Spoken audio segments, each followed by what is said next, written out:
Okay. Season 7. Wow. What a roller coaster of a season, and the finale was fantastic. I was incredibly happy with the way that everything ended. Were there a few criticisms? Yes.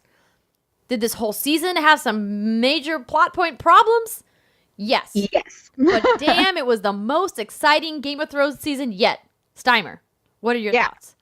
My thoughts were at the beginning of this season, I was super amped for like everything that was happening. I was like, yes, this is, like you just said, this is the most exciting season ever.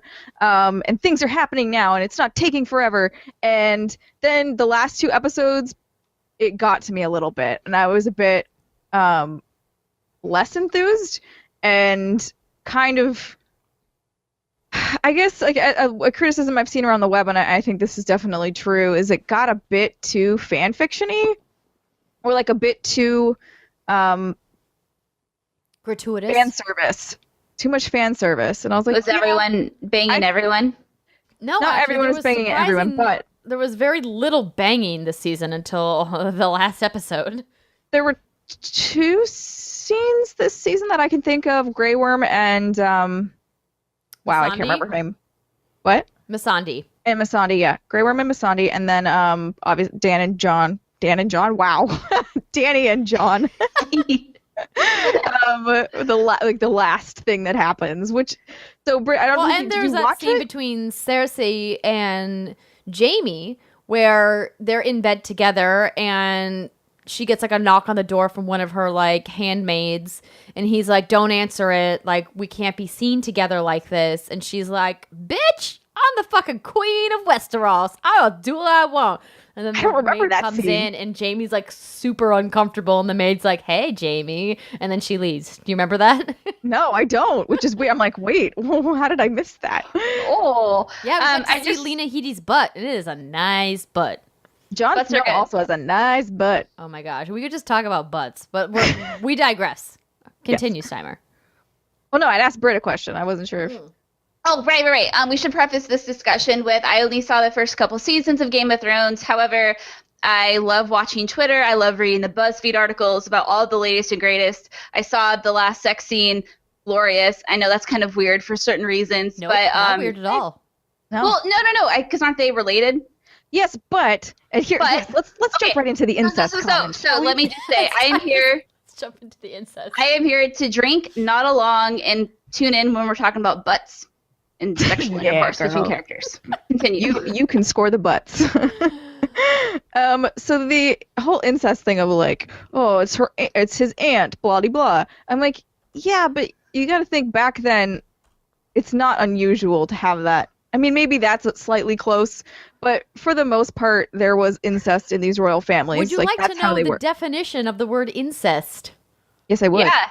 Sexual relations between people classed as being too closely related to marry each other.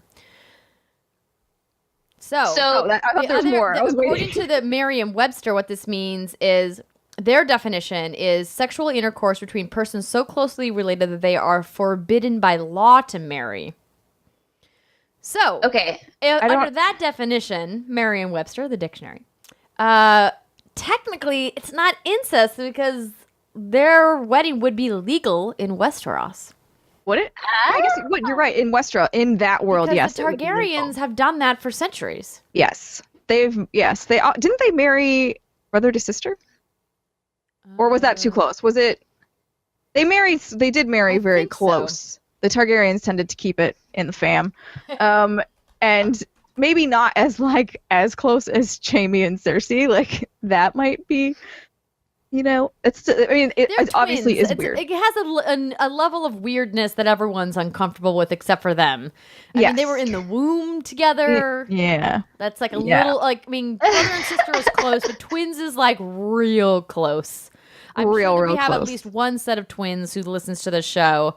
Please write into us at contact@twinstreams.com. Tell us your feelings on twins, and if you in your right mind could ever imagine. I'm going to ask you to do the unthinkable. Explain if this would be a possibility for you. Oh my God. I have a feeling you're going to say no. So Aunt and nephew banged Danny Yes. and John. But they're similar age. And this is the part that I think is sort of weird. Like when people think it's his aunt, like you would think of somebody older, right? Like an aunt and a nephew. Sure. But no, they're of a similar age. It's sort of a situation like my father and my aunt that I have down here. She's not actually my aunt. She's my great aunt, and she is more closely like related. She's my dad's aunt, but they're the same age because she was born much later in the life cycle. So because they are of the same age, and because it is of that fictional world, it's not weird. Like the viewers weren't turned off by that. If anything, sounds like they were turned on. Correct. Okay, so that can't be the most exciting thing that happened, though. I want to know, it was pretty exciting, mostly because he does have a really nice butt. Like, yeah, but what does that nice symbolize? butt. The reason why it's important is because in his voiceover, when Sam is talking to Bran about this, he says that technically Jon Snow, or Aegon Targaryen, as his name is, kind of we find out in the finale, is the rightful heir to the Iron Throne, which means if he's the rightful heir, Daenerys can't be the rightful heir. Right, and she gonna be mad. She gonna be real mad that she's gone through all of this work and has amassed this army, and she has all of these followers, and she's like, that I'm gonna rule Westeros, I'm meant to be queen. And not only that, I'm the last Targaryen, and it's like, ha ha ha. So she doesn't know. She doesn't know. He doesn't know. Neither of them know, which is why they hooked up, because they don't know. I'm really excited to see how they're gonna handle it when they find out. Yeah, that fallout will be nice. But here's my question to you, Andrea, is like, for everyone's like, oh, it's gonna like put a rift in their relationship because, like you said, like Danny's gonna be like, oh my god, my whole life is a lie, essentially. But Jon is not a power-hungry guy. No. Jon, of all people, would probably be more likely to say, you know what, take it. Like, you clearly want this more than I do. Right, but that's just not the way of the world, right? Look at what happened with Theon and Yara. But if he didn't tell anybody, he still can be Jon Snow. Who knows? Sam and Bran. Like, they don't need to tell anyone. They can just continue life that way. This is what's going to happen. Okay, go for it, Brett. Jon's going to be like, this is a lot to take on. Why don't you, Danny, Emilia Clarke, freaking gorgeous woman. Why don't you take the throne, and I will collect royalties, and we will form a relationship. It'll be like in Dragon Age Origins, where if you're an elf and Alistair is the king, you can't publicly be known. It can't be known that they're a thing, but behind the scenes, there's some freaky deaky shit going on. You could be the mistress. But here's the thing, to me too. I'm like, you see Tyrion looking a little bit displeased with the fact that they are banging in the ship, and I think because he senses like, this was once a political relationship and now it is a sexual relationship, and how is this gonna work? But to me, I'm like, but wouldn't that just, you could like marry them and then everything is fine? Can Danny get pregnant? We don't know yet. She says she can't, but this was the best when Jon Snow was like, have you considered she may have lied to you? And basically like, challenge accepted. Like, let's rock and roll. The reason why Danny can't get pregnant, according to the lore of the book, is that the Magi, the woman who tried to save Khal Drogo, used blood magic to essentially kill the baby that was in her womb. The son that was supposed to like mount the world, or whatever, this stallion that she was supposed to give birth to when she was Khaleesi, and this sorceress, this witch, like killed the baby in her womb and scarred her womb, essentially making her barren for the rest of her life as like a blood sacrifice to save the life of Khal Drogo. Except we all know how that turned out. He was a vegetable. And then she had to kill him because she couldn't see this powerful, horse lord just like Vegetable Town. And it was real sad. Now that I'm thinking about it, I'm like, it bums me out. But so she's like, by all accounts, considered barren. Like, In the she's book not- lore, yes. she's- However, they've not just done in the some book things in the lore, show. in the show lore too. They've upheld that she's not supposed to be able to have children at all. Of course, it's Game of Thrones. Jon Snow came back from the dead. Granted, they did use a canonical device with the Lord of Light and the Red Priestess, and that could the same thing like brought Beric Dondarrion back more than once. So it could potentially be that she could maybe get pregnant, but I would be really shocked if they flew in the face of this ideology that they've established that she's barren because of this blood magic thing that happened. I would be surprised if she was able I think after this season, I wouldn't be surprised if they went back on it. Just because, like I said, I think the showrunners kind of went a little bit, and there was a really good point. Someone, what? They went a bit fanficky. They went a bit fanficky, and there was so much what people would call plot armor on the characters that people didn't really die this season. Granted, not that many people left, but there were certain situations that they put the characters in where they absolutely should have died. Absolutely 1000%. Jon Snow should be dead again. Like, there is no reason that he would have been. So, Britt, like there's a part where they're sort of stuck up in the north, beyond the wall, and they are marooned on this island of ice because they're surrounded by whites and the White Walkers. And the only reason that they're the only reason they're somewhat safe is because the weight of all the whites like cracked the ice around them, and they all started to sink in, so they stopped progressing. So there's like this weird standoff moment where they're all like, just like, well, we might die here, freeze to death. And Jon Snow at the end of that, blah blah. Fast forward, Jon Snow at some point, as everybody's escaping, falls through the ice. And is in the freezing cold water for a significant amount of time, I would say. And he's pulled down by a white. But then, like, as conveniently as soon as the method of transport, Daenerys flies in on a dragon, saves them. Another dragon is killed. Anyways, as they're flying away, like, they're clearly gone. And then it seems like 3 minutes later, Jon Snow comes up out of the ice and on the water with his sword. I have risen. Yeah, and I'm like, no.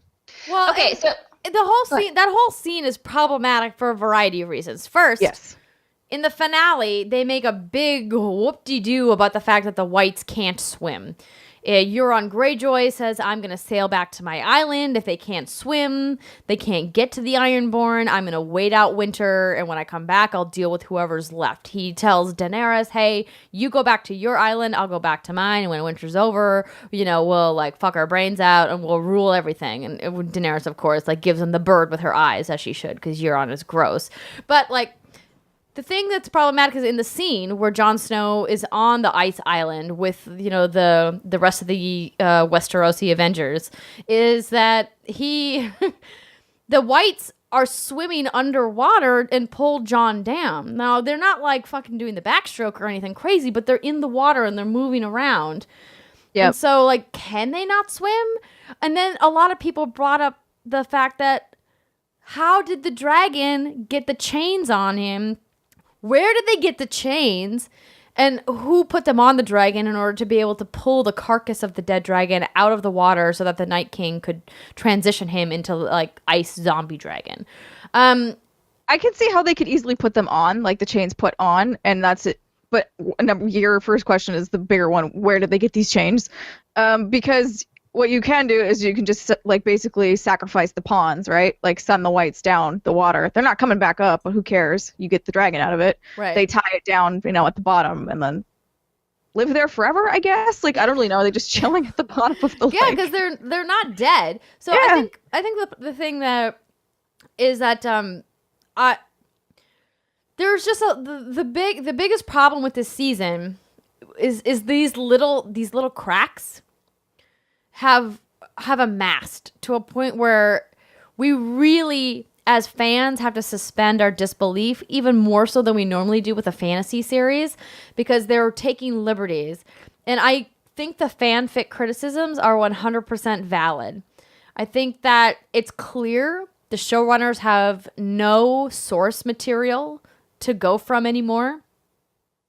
I don't believe that George R.R. Martin is heavily involved in the scripting that's happening. Yep. I think he's there in a consultation capacity. But we already know, as fans who, like me, who've read the books, we already know that the show has diverted from the storylines in the books quite severely in many cases. And so you can't really compare, but I have to believe that a lot of the things that we saw in this season, like the major plot lines will stay the same, but like the filler will be a little bit different. Absolutely. And the other main criticism besides the fanfic point is the time travel, or like not time travel, but essentially characters are now teleporting around the map, right? Like before in prior seasons, it took forever. They showed like how long, or they made you feel how long it took to get from one part of the world to the other. Relationships along those journeys. I mean, almost all of Arya's storyline takes place on the journey that she takes with the Hound and with Meat Pie.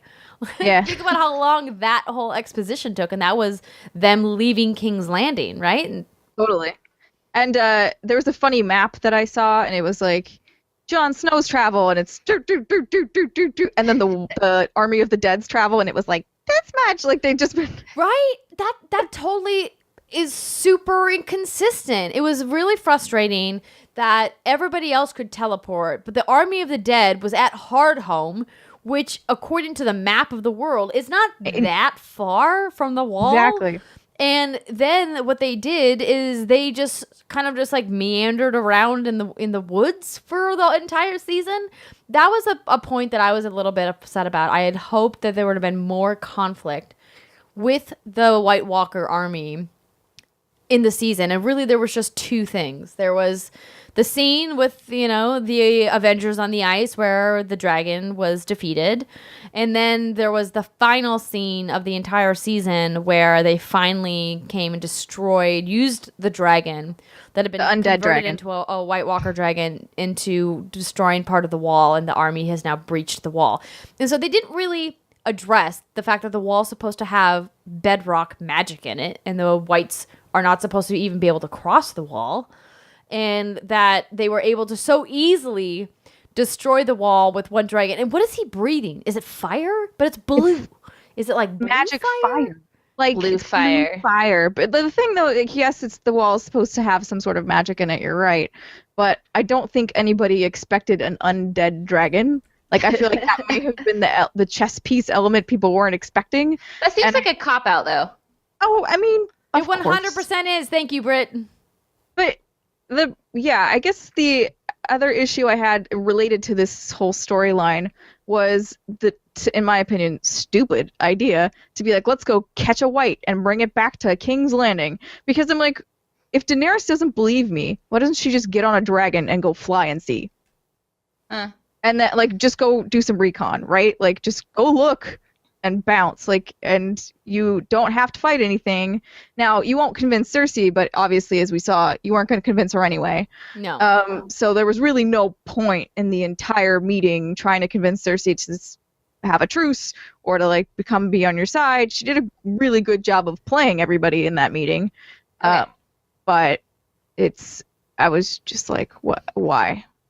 As someone who follows a lot of people who are Game of Thrones. I almost said Games of Thrones, but that wouldn't have made any sense. Game of Thrones fans, it seems like every Sunday, everyone's like, oh my god, cry emojis and like dramatic emojis and clap emojis. But then a lot of people are complaining about the show. So like, what's going on with that? It's more entertaining now, for sure, I'll say, because things happen much faster. So it's much easier to, I think, initially be like, oh my, and I'm guilty of this too. I'm a hypocrite. Like I think it was like third to the ending episode, I said I didn't care that they were teleporting, but the second and the last episodes really did make me care. It sort of started to chip away at me, I guess. Okay. So I think that's what it is for me, and kind of looking, once you can see the whole picture and look back, it's easier to critique where the storylines were going. But I just think it was it's just the excitement factor, because nobody knows what's going to happen in these episodes, because as Andrea said, there's no more source material. So shit goes down and it's dramatic and exciting, and then you come down from it and then you critique it and you're like, wait. Yes. Okay. Another thing. A lot of not negativity, critiquing, but what was your favorite part of the season? I think hands down, without question, the dragons were the best part of the season, and that's why it was so expensive to shoot Game of Thrones. The CG that they did with the dragons was impeccable. They were gorgeous. Every scene that they were in, they were the star of the show. They were in so many episodes this season, and you just couldn't get enough of them. Super majestic. And I love that we saw them kind of like from pre-birth when Jorah gave Daenerys the eggs as a wedding gift, and then like her journey with the eggs to where, you know, she put them on Drogo's funeral pyre, and then they were hatched and birthed, and then we saw her travel with them as babies, and then they went to Marine and they were growing up, and now they were free. And her bond with Drogon? No. What is the name of the big one? Oh my god. It does start with the D. I think it's. Is it Drogon? I think it might be the Drogon. I'll look. I think it might be. But yeah. Just the fact that they look so amazing in every scene and they're so powerful. It was incredibly hard to see them be vulnerable. I remember in the battle at Highgarden where Daenerys came in to attack Jaime and his army as they were looting what was left of the Tyrells, that, you know, I think we all kind of like caught our breath a little bit when he took that spear to the wing. And we're like, no, you can't kill him. And then he survived that. And then to have all three of them go north with her and have one of them fall. I mean, they did need to make the stakes high. You know, like Steimer, you rightly criticized them for saying, hey, like there weren't really any stakes in this season because no one really died. I mean, clearly having one of the dragons die was a big stake, and having him be turned into a White Walker really upped the ante there. But that for me was my favorite part. And I really also liked how the Stark storyline finally kind of all came together. It was really tough seeing what that family has gone through over 7 seasons of Game of Thrones. From the beginning with Ned being beheaded, and then what happened to Catelyn Stark at the Red Wedding, and Jon and Robb Stark, you know, and like seeing the siblings split apart and having their direwolves killed even, you know, like all of it was really tragic. They were just like a really tragic family, and seeing the last of the siblings split apart and finally having them be reunited this season was a really triumphant moment. And yes. The final kind of, you know, culminating in the final scene with Littlefinger, where you think, I mean, I didn't really think that Littlefinger was hoodwinking Arya after all she went through in Bravos. I not for one second did I think that she was like, that Littlefinger was fooling her. But I was really happy to see them come together to overturn him and say, you know what, we caught you in your lies. Bran finally put his stupid powers to use. I was like, hey guys, I can actually go back and look at all these really shady things that Littlefinger did. And why don't you ask me? Yeah, I mean, we'll get into like the problem with Bran's power in a second. But those were my kind of favorite moments this season. I want to touch on back to the dragons, because I agree, like they were like so well done, like beautiful. However, I disagree with you on that being a high stake, because they didn't kill the one you cared about. And so I think, is it Drogon? Did you look it up? Or you're looking it up now. So Dany and I'm waiting for Andrea to find the name to make sure I'm not saying it wrong. Dragon man. Dragon, the black dragon. They have the tightest bond. And so when they killed off kind of one of the superfluous ones, it was like, okay, that's sad. But even her reaction to it, granted, I'm assuming she was in shock, but like it didn't seem as impactful. Drogon. Okay, good. So yeah, so like if I were to rewrite that scene and wanted to make it a George R.R. Martin style, also apparently the Night King is a friggin' Olympian and can throw a javelin with incredible accuracy, hits a flying target out of midair. Really, not even an Olympian. He's superhuman, right? He's fucking Superman. Yeah. And so instead of picking the target that is stationary and has been and has literally all of the people you're trying to kill on it, It would have just made more sense to be like, he kills Drogon, and they're all stranded on this little island. One of the other dragons swoops in, picks them up, and they all GTFO. Like, that would have made more sense to me. And then, I think the audience would have cared more, because that's the dragon we care about. Because it's the only one we've seen, because it's too expensive to put all 3 CG all the time. He's also the largest of the 3. Like, in the books, he's considered, like, the leader of the 3 of those dragons. Alpha. Like, the most powerful, the biggest wingspan, like, the fiercest fire, whatever. And so I think maybe that's why they didn't kill him off specifically. But I see your point. Yeah. And I'm not sure how did you feel about her reaction? Because to me, I was like, I kind of was expecting more. Like, she literally just saw her child. Oh, yeah. I was the sky. expecting full on, like, weeping. And, like, I get that in the heat of the battle, you got to maybe keep it together to, like, save yourself. You're in fight or flight mode. You don't have time to be sad. But I would have thought afterwards, and see, this is the thing that Game of Thrones suffered for this season, and why they should not have shortened the season, because in any other Game of Thrones season, they could have taken the time to show Daenerys mourning and grieving and the emotional process that she went through with losing one of her children, instead of just having like a frown face and like a bit of a tear in her eye when she talks to Jon Snow about her dragon dying and having to be all for nothing, when he, in the final scene when they're at the meet and greet with Cersei, that they didn't get the opportunity to really explore what she went through and that loss and what that means to her, that not only is the dragon gone and it's like a huge blow to her force as from a commander-in-chief perspective, but also like these dragons are her only children. They've been with her since they were eggs. They were a gift from Jorah. They are part of her identity. And we didn't get to see her fully process what that truly means. And that's just one of many moments that's been overlooked this whole season, because they've just been running at a breakneck speed to get through as much as possible. And it's kind of, to me, a little bit of a travesty. Yeah, I definitely agree. And then for the Stark children, I loved their, like you mentioned, their redemption against Littlefinger at the end.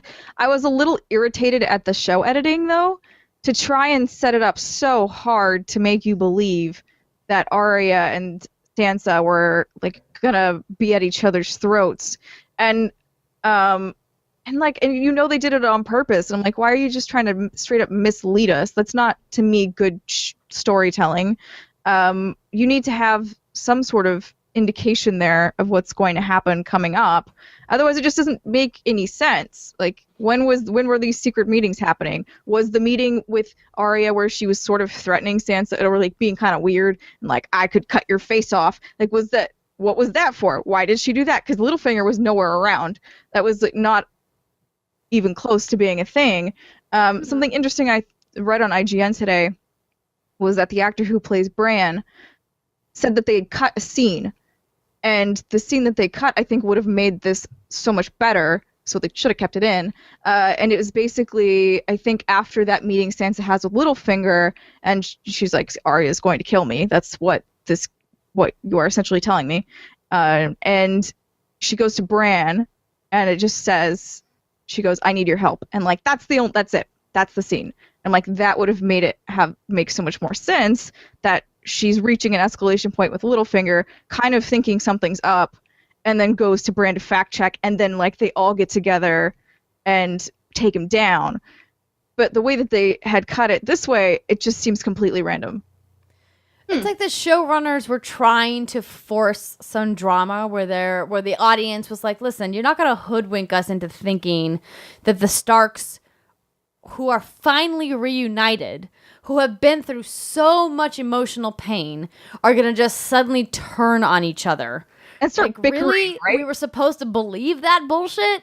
Yeah. So what's the thing with Bran's power? You said that you wanted to talk about it and how it's a problem. Okay, The so three-eyed raven. Bran is the three-eyed raven. So his whole journey north of the wall was to find the three-eyed raven, this mystical figure who can see everything in the past and see everything in the present. And he never intended to become the Three-Eyed Raven, I think, when he originally set off on this journey with the Reeds. But now he's it. And Mira essentially gave her brother's life and Hodor's life. Well, not Mira, but like they both gave their lives. And Mira almost lost her life trying to make sure that Bran accomplished this and was then delivered safely back south of the Wall. And now that he's there, he's supposed to be this all-knowing, all-powerful figure. But the problem is, and comics suffer from this sometimes too, is that when you create a character who is incredibly powerful, you have to figure out some kind of narrative device to temper their power, because otherwise, what's to stop them from just like destroying or ruling everything? That's the reason why kryptonite exists, right? Because otherwise Superman would just like lay waste to everything on Earth, because he's the most powerful being possible. He fucking stares laser beams, he can lift anything, he flies, but he's got to have like the weakness, right? And so like Bran so far hasn't been given a weakness really, other than the fact that he's crippled and he can't walk, right? So that he's but like as far as a weakness goes, is that a true weakness for how crazy powerful being able to see everything in the past and the present is? Here's the problem, though, Andrea. You have to assume that someone's going to listen to you. So you can know everything there is to know, but if you don't have that trusted group of people who actually believe you, you're going to think you're a crazy person just spouting off. Yeah, but do you actually think that people don't believe him? Especially after what happened with the Littlefinger scene? In Winterfell, they do. However, will the rest of the world is my question. And like, I don't like. Cersei's not gonna believe you. Like, nobody outside of the North is gonna be like, oh, cool, this guy seems to know what he's talking about. Now, granted, Bran can kind of produce pieces of evidence. He can know things nobody else can know, so he can sort of prove it. But I just don't think that knowing everything that happened before is that power. Like, it's great, you know history. Cool. Like, and so, you know, so it's a matter of, will people believe him? It's that, and then also I don't think that knowing history is akin to Superman. I don't think that it's like a believe in him, because he can debunk that easily. He can say, listen, I'm going to point out this exact thing that happened to you that only you know about, but guess what? I saw you. I saw it all. I know everything. And then they'll be like, oh, shit, you're like the best psychic I've ever gotten my tarot cards read from. And you have a lot of those moments with Bran and Littlefinger, and they're great. Yeah. I think that his role is obviously going to become much bigger in the next season. But I think the questions people are asking, like, is, well, if Bran is the Three-Eyed Raven, he should know how they defeated the White Walkers during the Long Night. He should know everything else. He should be able to see this. But we did see a little bit of like a chink in the armor where Sam came to him and he was like, oh, you didn't know that I found this script? And you mean Gilly found the script or scroll that... Actually, that's debunked because he transcribed it. Gilly was just reading it.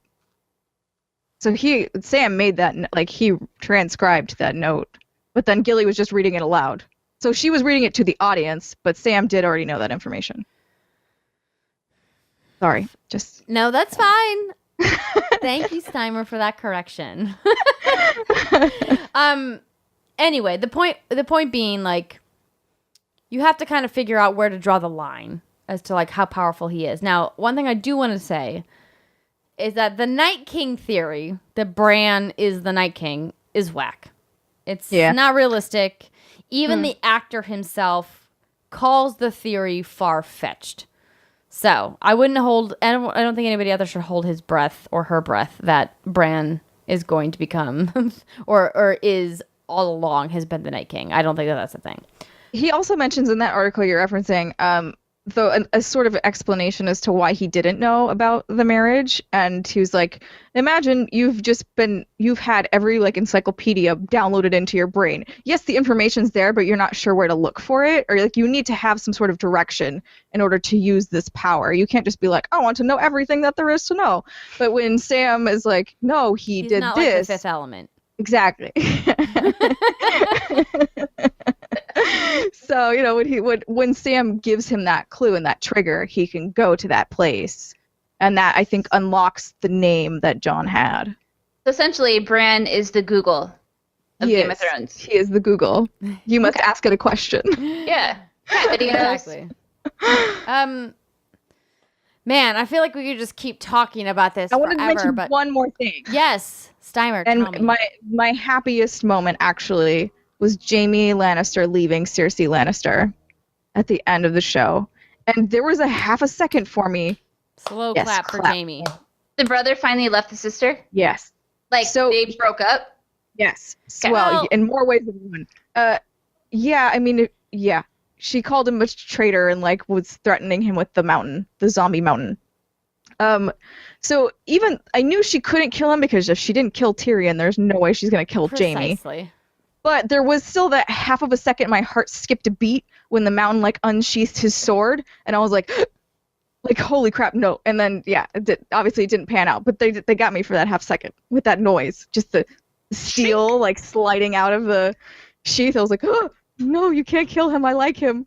But so yeah, I was really proud of Jaime for standing up for himself and sort of listening to Brienne, which I found. So at the meeting that they have, Brienne essentially, she was like, fuck loyalty. Like, this is bigger than loyalty, the Night King, and like all of the stuff that's coming our way. We need to be fighting for the world here. We can't be fighting for like petty reasons. So Jaime takes that course of action, or really believes in that, and Cersei is more still trying to politically maneuver and stay on the throne and stay in power. So she lies to everyone and says, we're going to march north with you and like fight the king with you, and we're not going to ask for anything in return, and aren't we so great? However, as Jaime's like laying out these plans, she walks up and she's like, what are you doing? And he's like, doing the thing you said to do. And she's like, do you think I'm an idiot? Like, we're not doing that. We're actually doing this other super shady thing where we're leaving them to fight, and then we're going to go take over every place that's abandoned at this point. And that's what sort of like breaks Jaime and Cersei up, as he rightly says, our two options here with your plan are they go north, they fail, the dead come down south and kill us all, or option 2, they succeed, they realize what we've done, they come south and kill us all. And I'm like, yeah, exactly. Like this is not a good plan. No, it's terrible. And like the thing that's interesting about that scene and about Cersei and her progression as a character over the last 2 to 3 seasons is that she's like truly alone. I mean, granted, she's got Qyburn and the Mountain, but they're not. She doesn't care about them. And I think this whole pregnant storyline is bullshit. I don't think she's actually pregnant. I think she's too old to be actually pregnant, especially in this like medieval setting that Game of Thrones is in. They don't have fucking electricity. Like how can she would have had Joffrey would have been like what, like 17 or 18, maybe even close to 20 by this point if he was still alive. Yeah, Would be getting pregnant again. I'm laughing at Andrew's point. You lying about that. You lie about everything else. And the fact that they don't have electricity. How could you possibly be pregnant? No, I mean, like the point is like quote of the show.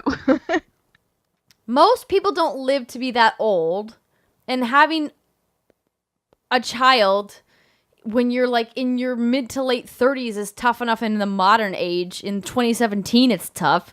Having it in your like she's probably in her early 40s, maybe late 30s. They got married way younger though. No, because she would have been married off when she was a young teenager. Right, like 16 to 18 maybe. So let's say like 18 she has her first kid. Joffrey's like 16, 17 in the books.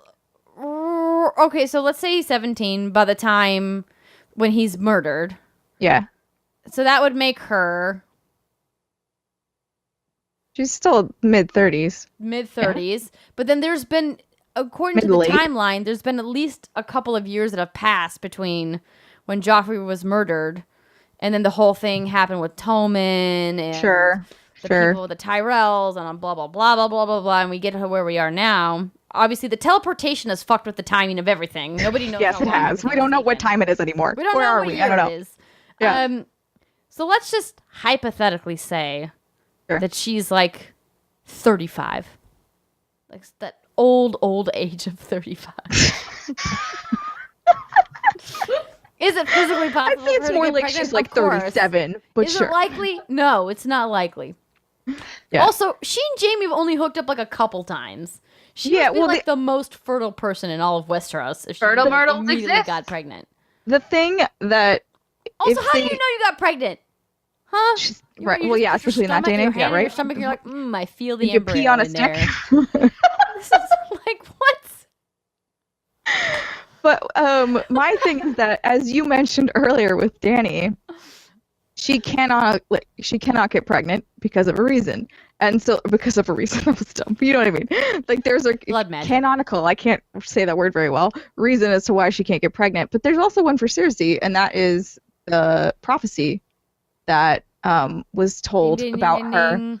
And it said she will have 3 children. They will all have golden hair. Golden will be their crowns, and golden will be their shrouds, I believe is the quote. So basically, you'll have 3 kids. They'll be crowned, and then they're all going to die. Yeah, and the prophecy also says that she's going to get killed by her brother.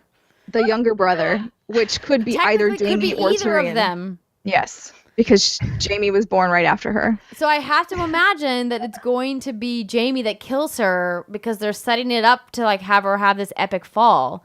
And you can tell that he is slowly starting to see her for the monster that she is. I really liked the scene this season between Olenna and Jaime when he gives her the poison. My God, such a baller scene. Oh God, it's so good, right? And she's just like, she's truly a monster.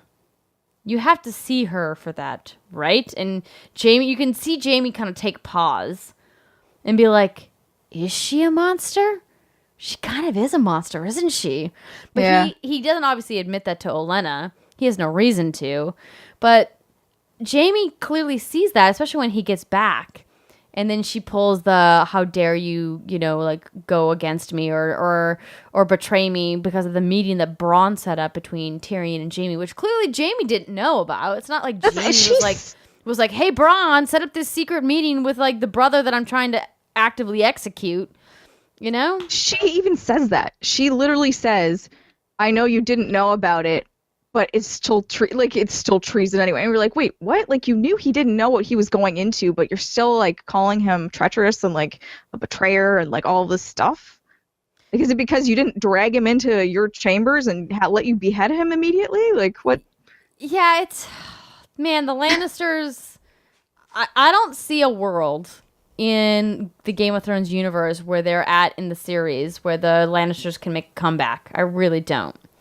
No. There's just no way that, I mean, Cersei has pulled almost all of the cards out of her sleeve at this point. Like, she doesn't really have anything left. It's like, I mean, sure, your crossbow thing, the dragon burned. That didn't work out. Nope. You kind of had to cave at your meeting because the dragons.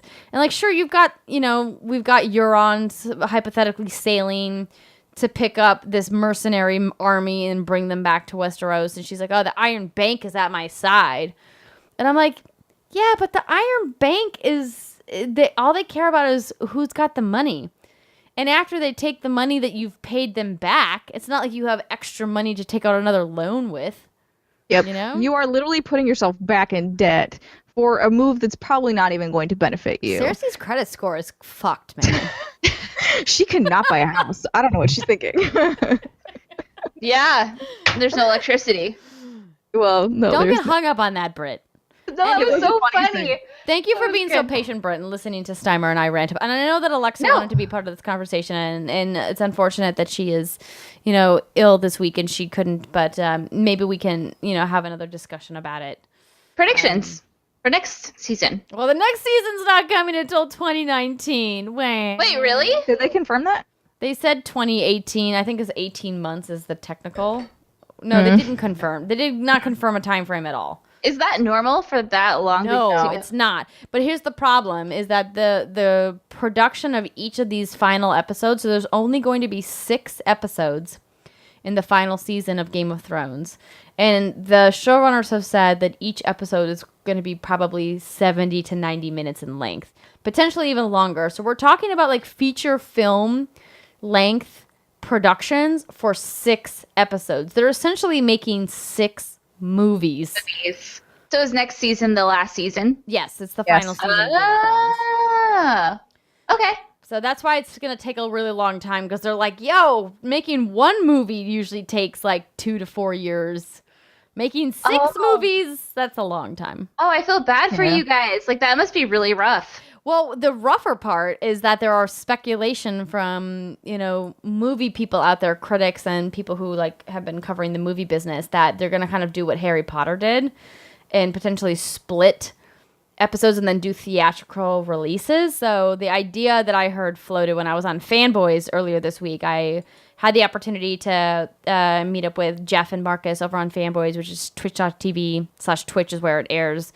And they said that Jeff floated his theory that the first 4 episodes will air on HBO as normal, and then the last 2, I think he said, will be a theatrical release. Ooh. Like you actually have to go to a movie theater to watch them. That's going to be such a clusterfuck. I would only do that for 1. Like, I would be like, if it was finale, the last episode, the final sure. one, the final yeah, episode. but 2 is too much. There's too many times of me going to the theater. Oh, you would But man, go. those ticket sales. Ugh. But that'd be such a cluster. I can only imagine the theaters would be sold out. Whatever. I mean, I wouldn't be surprised as Game of Thrones is a pretty big deal. Yeah. They can probably do whatever they want and they will make millions and millions. Hey, who am I kidding? I would be there at midnight the day it opens. Absolutely. Oh yeah, exactly. I would love to see Game of Thrones on a big screen. Would 100% love that. So This has been very insightful. It's entertaining. Maybe I know enough now to watch the next season. Sort of. Give us a recap of what you know now. I would love to start a watch or like a viewing with you. Wherever you're at. If you want to start from the beginning, if you want to start from where you left off, I'm happy to go back and watch more because this series is one of the best television series of all time. Hands down, without question. I don't care if you read the books or didn't read the books. Like, the production of this series is just so phenomenal. And as a fantasy fan, I couldn't be more pleased because it's so easy to get fantasy literature wrong when you convert it to a different medium, whether it be a television miniseries or a movie or a video game. It's so easy to muck it up. And they really did an excellent job. So hats off to HBO and all of the work and the production they did. They deserve every Emmy they've ever won. And I also, Andrea, like the close this season, like they've been off the charts. Amazing, in my opinion. Yes. Like new levels of amazing. There was some slow periods in the middle there. Yeah. But you brought it back around. Just keep bringing those dragons into every scene you possibly can. I don't care how expensive it is. Do it. All right, ladies and gentlemen, thank you for hanging with us here at the What's Good Games podcast. Please go to what'sgoodgames.com if you are listening to this and you are at PAX actively. Maybe you're listening to it while you're waiting in the queue hall to get into the show floor, or maybe you're not and you want to learn about what's happening at PAX. You can find out what we're up to over there. I don't know. I think that's it. I think we're done. Donezo. We're done ski. Yeah. Britt, did you have anything else to add? No, I'm just excited to do PAX with you ladies. I know. I get to hug you both tomorrow. I know. I get to see you all tomorrow, which will be fun. We Which get to is recap technically this next yesterday week. for everybody listening. Oh, to the show. yeah. Sorry. But yeah, it'll be great. I'm very much looking forward to it. And I'm excited to talk about it on the podcast next week, too. We can recap it. Yay, team. It's going to be great. All right, everybody, have a fantastic Labor Day weekend. We will see you next week.